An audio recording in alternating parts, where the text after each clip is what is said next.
네, 오늘은 창세기 4장 6절부터 16절까지 말씀을 보도록 하겠습니다. 창세기 4장 6절부터 16절까지 말씀입니다. 제가 현대인의 성경으로 읽도록 하겠습니다. 여호와께서 가인에게 말씀하셨다. 내가 어째서 화를 내느냐? 내가 무엇 때문에 얼굴을 찡그리느냐? 내가 옳은 일을 했다면 왜 내가 내 예물을 받지 않았겠느냐? 그러나 내가 옳은 일을 하지 않으면 죄가 내 문 앞에 도사리고 앉을 것이다. 죄가 너를 다스리고 싶어 하여도 너는 죄를 이겨야 한다. 하루는 가인이 자기 동생 아벨에게 들로 나가자고 하였다. 그런데 그들이 들에 있을 때 가인이 동생 아벨을 쳐 죽이고 말았다.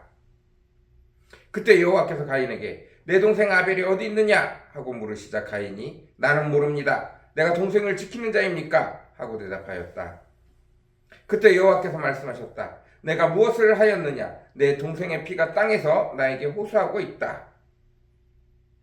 땅이 입을 벌려 내 손에서 떨어지는 내 동생의 피를 받았으니 이제 너는 땅에서 저주를 받았다. 내가 밭을 갈아도 땅이 너를 위해 농산물을 내지 않을 것이며 너는 땅에서 집 없이 떠돌아다니는 방랑자가 될 것이다. 그러자 가인이 이렇게 말하였다. 내 벌이 너무 가혹하여 감당할 수 없습니다. 주께서 오늘 이 땅에서 나를 쫓아내시니 내가 다시는 주를 뵙지 못하고 떠돌아다니는 방랑자가 되어 나를 만나는 자에게 죽임을 당할 것입니다. 그러나 여호와께서는 그렇지 않다. 누구든지 가인을 죽이는 자는 벌을 7배나 받을 것이다 하시고 가인에게 표를 주어 아무도 그를 죽이지 못하게 하셨다. 그래서 가인은 여호와 앞을 떠나 에덴 동쪽의 놋 땅에서 살았다. 아멘. 네, 오늘은 창세기 4장 6절부터 16절까지 말씀입니다. 가인은 농사를 열심히 지었고 아벨은 양을 목축하였습니다. 원시 시대에는 양을 돌본다는 것, 양을 목축한다는 건 그렇게 대단한 기술이 있는 것이 아니라 그저 양을 데리고 다니면서 풀이 있는 곳에서 쉬게 하면 양이 풀을 먹고 양을 데리고 가서 물 있는 곳에서 물을 마시게 하면 물을 먹었습니다.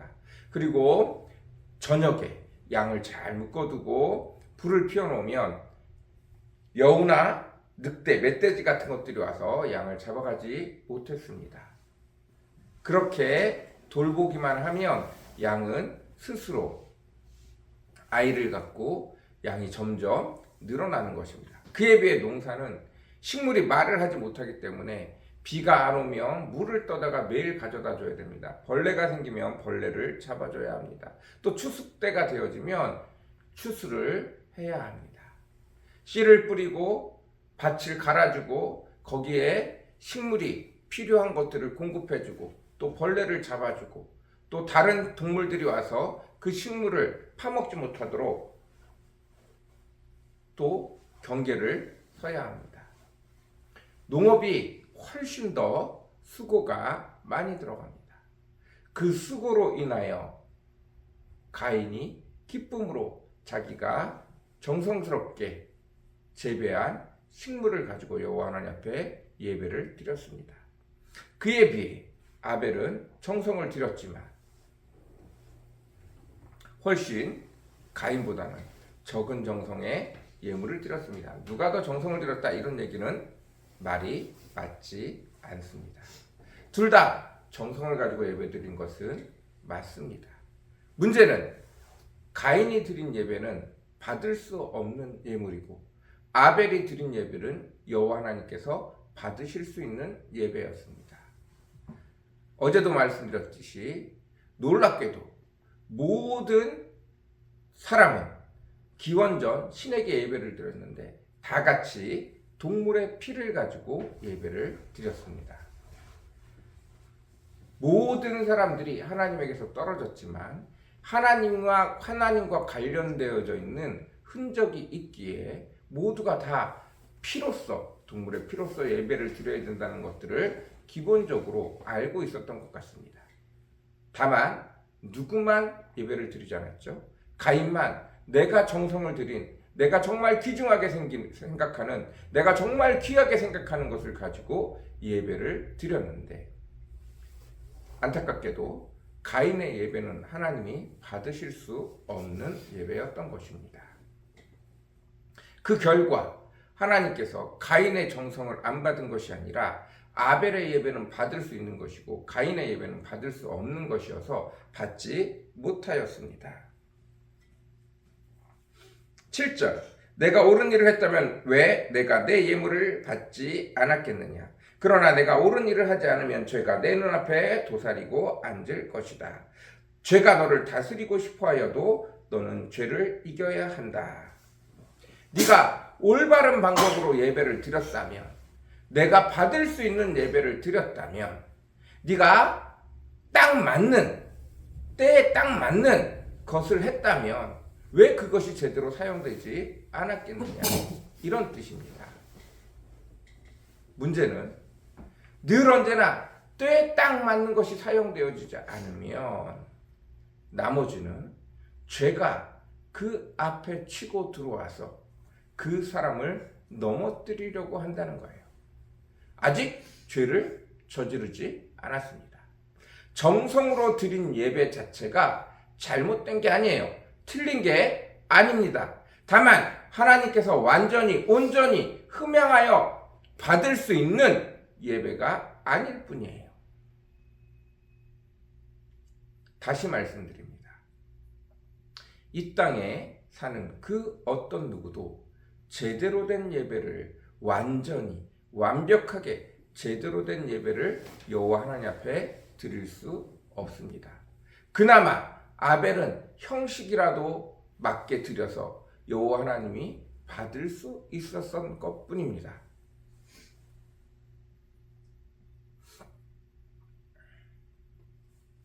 어제도 말씀드렸듯이 내가 원하는 방식으로 한 사람을 좋아한다고 계속 그 사람 앞에 나타나면 스토커예요. 하나님과의 관계 속에서 하나님은 선하시니 내 마음대로 막 다 해도 된다고 생각하는 그것은 오류입니다.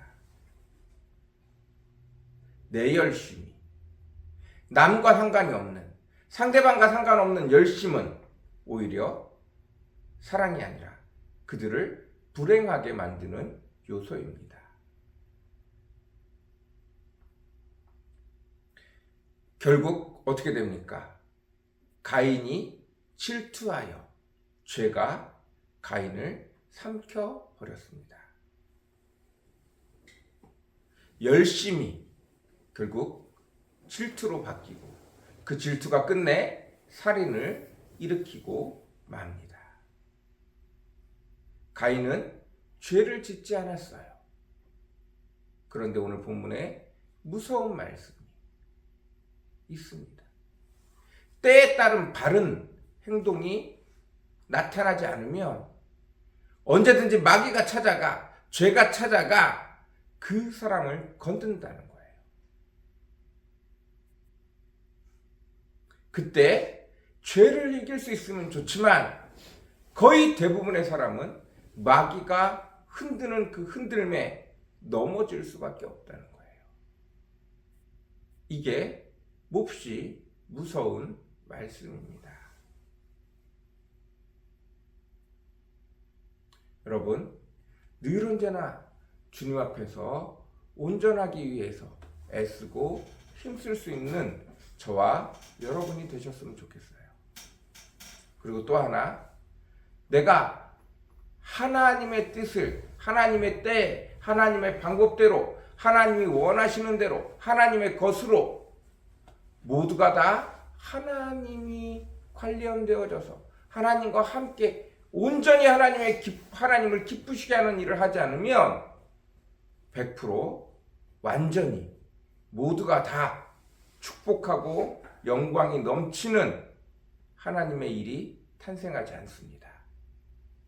거기에 내 내용이 들어가고 거기에 내 열심이 들어가면 반드시 어딘가에서는 삐걱거림이 나타납니다. 그 삐걱거림에 그 마귀가 틈을 타고 들어오는 그곳에 여러분의 마음을 빼앗기면 여러분 가인과 같이 하나님 앞에 예배를 잘 드려놓고 몰락에 빠져들어갈 수 있습니다. 늘 기억해야 합니다. 내가 온전히 완벽해지지 않으면 늘 언제나 죄가, 마귀가 틈을 타고 들어온다는 것입니다. 거기에 속지 마십시오. 어떤 누구도 이 땅에 있으면서 완벽하게 하나님의 때에 하나님의 뜻에 따라 하나님의 것으로 하나님이 원하는 방법으로 하나님과 함께 하나님이 허락하시는 것들로 이루지 못합니다. 그게 자연스럽게 잘 되는 사람은 하나님이 죽지 않고 천국에 데려가실 거예요. 다른 말로 우리가 이미 죄 가운데 살고 있기에 늘 언제나 우리가 아무리 열심히 아무리 최선을 다하고 아무리 숨가쁘게 거룩을 지키려고 애쓴다 할지라도 죄는 언제나 우리 틈을 비집고 들어올 수 있다는 사실을 기억해야 합니다. 늘 죄에 지지 않는 저와 여러분이 되어주시기를 간절히 사모합니다. 결국 그는 아담과 하와가 있는 땅에서조차 쫓겨나여 방랑하는 자가 되어집니다. 그리고 결국 사람으로만 하나님의 백성으로가 아니라 사람의 백성의 시초가 되어지고 맙니다.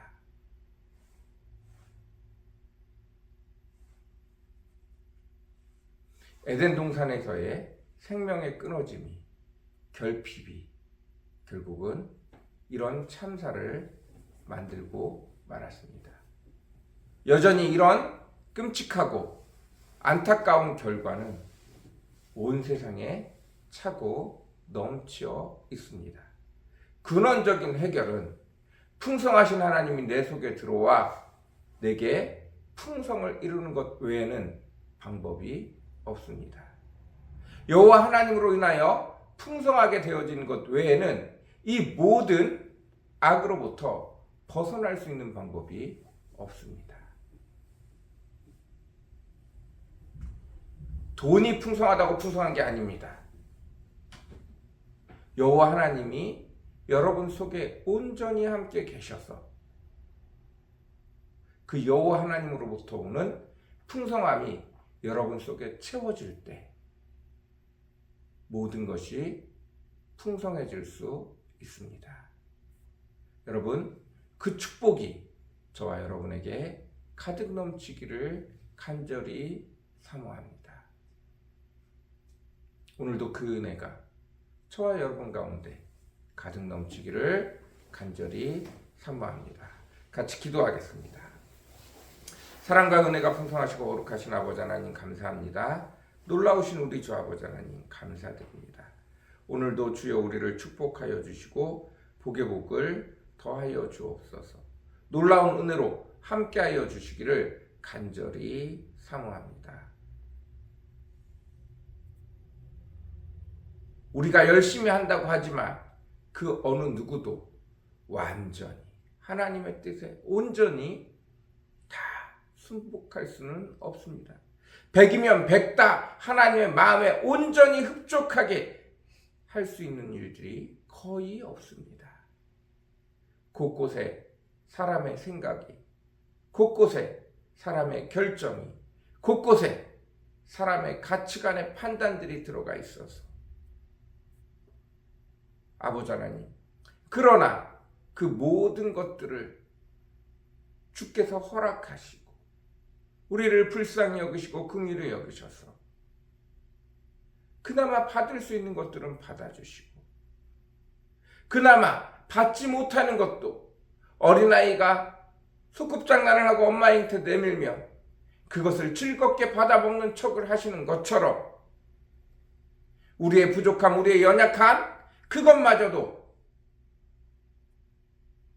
아버지 안타깝게 하시지 아니하시고 결국 하나님의 뜻에 가장 합당한 방법으로 모든 결과를 이루어 가시는 줄 믿습니다. 그 가운데 시험에 들지 않게 허락하시고 그 가운데 죄에 빠져 무너지지 않게 허락하시고 그 가운데 넘어지지 않는 저와 우리 성도들 다 되어지게 도와주십시오. 누가 카인에게서부터 벗어날 수 있겠습니까? 여전히 결핍이 가득하고 부족함이 가득하고 연약함이 가득한 인생임을 주께 고백합니다. 완전하시고 온전하신 여호와 하나님을 만나는 것 외에는 그 여호와 하나님과 온전히 함께하는 것 외에는 이 모든 안타까움에서 벗어날 길을 전혀 없음을 주께 고백합니다. 주여 오늘도 불쌍히 여겨 주시옵소서. 우리 눈을 열어주시고 우리 귀를 열어주시고 우리에게 지혜와 계시의 영을 더하셔서 주님의 일하심을 오늘도 주님의 함께하심을 보고 깨닫고 느끼게 허락하여 주옵소서. 감사합니다. 예수님의 이름으로 간절히 기도드렸습니다. 아멘.